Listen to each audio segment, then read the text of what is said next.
আমরা সপ্তম শ্রেণীর শিক্ষার্থীবৃন্দ আমাদের একজন ষণ্মাসিক মূল্যায়ন পরীক্ষার শিল্প সংস্কৃতি কাজে আমরা অংশগ্রহণ করেছিলাম।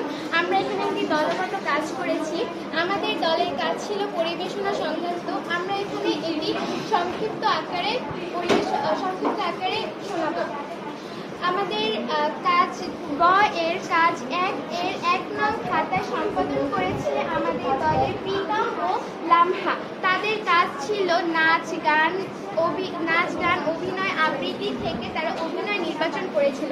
তাদের অভিনয়ের বিষয়বস্তু ছিল মুক্তিযুদ্ধ সংক্রান্ত। তারা তাদের মুক্তিযুদ্ধ সংক্রান্ত একটি স্ক্রিপ্ট তৈরি করেছে যা তারা তাদের অনুষ্ঠানে বলবেন।